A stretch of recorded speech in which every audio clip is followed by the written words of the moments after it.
Chapter 665. Even a blow like that had not taken Wilbur down. The three of them were doomed. Leonard widened his eyes, his mind going blank. He could hardly believe that the young man he met by chance in Seachertown turned out to be so powerful and terrifying. To think that Leonard had even looked down on this man, thinking he was young and foolish. On top of that, Wilbur had pretty much only gotten into this battle because of Leonard. He could not help but flinch in regret and guilt at the thought. Catelyn's eyes were practically shining as she watched Wilbur, on the verge of tears. The next second, however, a thought came to Leonard, and the colors drained from his face. That weapon Wilbur was holding belonged to the divine General Trevor Penn. If that was the case, why did he look different? Leonard and the two ladies next to him did not know what to think. They had witnessed the battle between Trevor Penn and Sullivan Cromwell, and Trevor's thunder cleaver had been impossible to forget. This did, however, answer some of the questions Leonard had. It was perfectly understandable that Wilbur was so powerful if he was the divine general. But why had he come to Elder City with Leonard?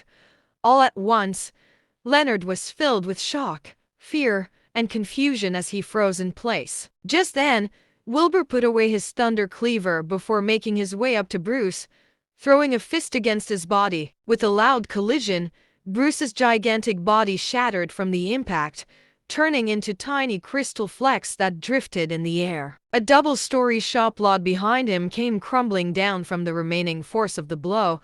Meanwhile, the crystal bone on his body landed in Wilbur's palm. Wilbur was able to sense the powerful energy in the crystal bone and let out a satisfied smile. Even if the fleece flower had been 30,000 years old, it would still be nothing compared to the crystal bone. Wilbur was even a little wistful about killing Bruce just like that without having the chance to ask him where he acquired the bone. Wilbur fell silent for a while, falling deep into thought. The crystal bone was clearly not something from the mortal realm, and the power it held was something human beings were completely incapable of reaching. Heck, even a sanctuary-level cultivator was not this powerful. Where did it come from, then?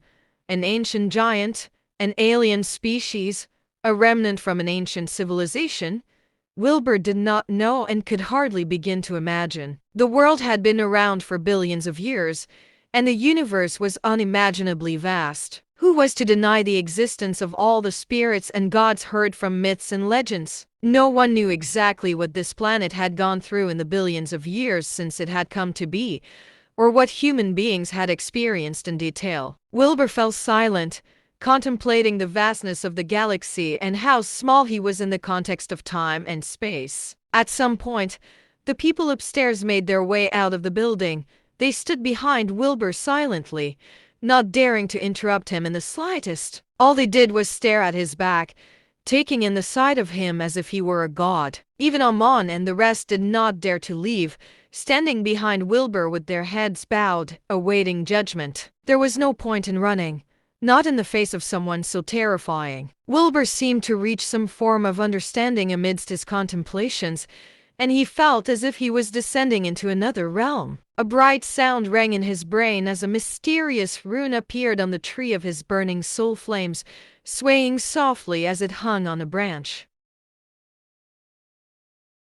Chapter 666. A deep, complex message appeared in Wilbur's consciousness. He tried to decipher it but was struck with a splitting headache moments later, leaving him no choice but to stop. The piercing pain in his soul caused him to finally return to his senses from the alternate realm he had been in. Wilbur let out a sigh, smiling as he tossed the crystal bone into his demiplane. He had reached the third stage of the dragon's chant, greatly improving his spiritual energy and power. Wilbur turned around, stunned at the sight of the crowd standing behind him respectfully. He frowned and asked, "Well, you saw everything that happened.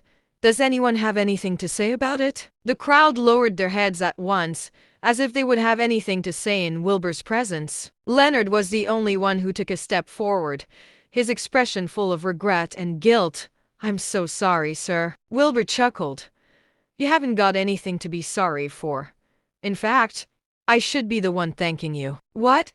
Leonard blinked at Wilbur in confusion. Only Wilbur knew that this trip to Elder City had gotten him a brilliant offering and some new knowledge, as well as advancing his cultivation of the dragon's chant. There was no need for Leonard to know about this, of course. Wilbur's gaze then fell on Amon and the rest. They lowered their heads but could still feel a wave of spiritual pressure bearing down on them. They stole a terrified glance at Wilbur and promptly fell to their knees. "We're sorry, sir.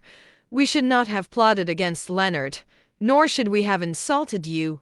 Please punish us as you wish." All three men knew then that repenting of their mistakes was the best thing they could do. As for how Wilbur was going to punish them, that was up to fate now. Wilbur gave it some thought before saying, "Your hearts were in the wrong place, and for that, you must be punished." Amon, Reed, Brody, John, and even a gravely injured Eliam knelt on the ground, silently awaiting their punishment. All eyes were on Wilbur, and everyone wanted to know how he was going to punish these people. They had provoked and insulted Wilbur multiple times, and no sanctuary-level cultivator would forgive them for something like that. Wilbur said, "You should be punished, but I believe the gods have a kind heart.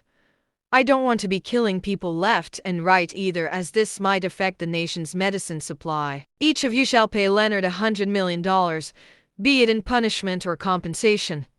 I'll let you go for the time being after that." Amon and the rest could hardly contain their joy, prostrating themselves. The relief of escaping death by a hair was overwhelming. "However, you're going to elect a new chairman at once to maintain product flow in the market. John will supervise and make sure that everything is handled fairly.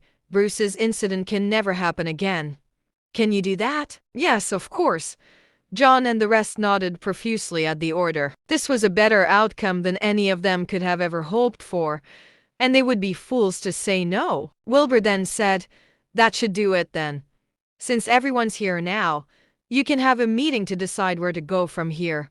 I hope nothing else happens here, or I won't be nearly as nice if I need to come over again." "Yes, sir," everyone chorused, their expressions meek and obedient. Wilbur's generosity was something none of them had ever seen before. With how Amon and the rest had treated Wilbur, any sanctuary-level cultivator would have ended their lives for sure. They had really gotten lucky to be dealing with Wilbur out of all people. To be honest, though, Wilbur could hardly be bothered to do anything to them. It was a waste of time to be agonizing over petty little things with people like them. Also, everything that happened here has to be kept a secret.